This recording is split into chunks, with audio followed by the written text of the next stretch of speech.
Hatimaye jeshi la polisi kanda ya maalum ya Dar es Salaam limethibitisha kumshikilia waziri wa zamani tangu usiku wa Disemba 7, 2025 alipokamatwa katika maeneo ya Tegeta Kinondoni kwa tuhuma zinazohusiana na makosa ya jinai ambayo bado hayajatajwa yanaendelea kuchunguzwa. Taarifa ya polisi iliyotolewa jana Disemba 12, 2025 imeeleza kuwa Mwambe, waziri wa zamani katika ofisi ya waziri mkuu, uwekezaji na baadaye viwanda na biashara, alikamatwa katika operation ya kawaida ya ufuatiliaji wa matukio ya usalama jijini Dar es Salaam, na kwamba hatua za awali za kisheria kuhusu tuhuma hizo zinaendelea kukamilishwa. Mwambe aliwahi kuwa mkurugenzi wa kituo cha uwekezaji TIC, mbunge wa Masasi, Mtwara kupitia chama cha CCM. Anashikiliwa na jeshi la polisi tangu Disemba 9, 2025 na baada ya kimya kutawala juu yake, jana Disemba 12, 2025, mkuu wa jeshi la polisi Inspector General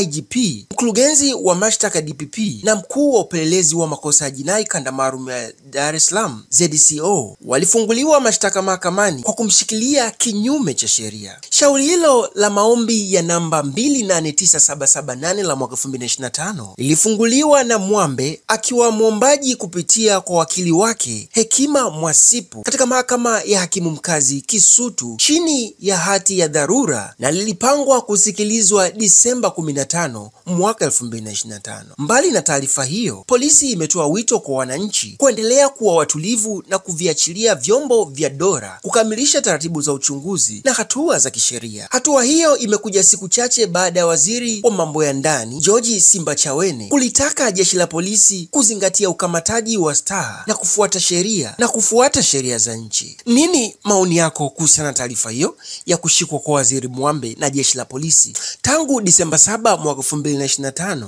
mpaka Disemba 11, 2025 bila kutoa taarifa yoyote ile kwa umma, ambapo jeshi la polisi siku ya jana hatimaye rasmi limetoa taarifa kwa umma juu ya kushikiliwa kwa waziri huyo, kwa aliyekuwa waziri huyo Bwana Mwambe. Ili kuwa wa kwanza kupata habari zetu, tafadhali usisahau kusubscribe, kulike na kucomment. Usisahau kusubscribe, like na kucomment.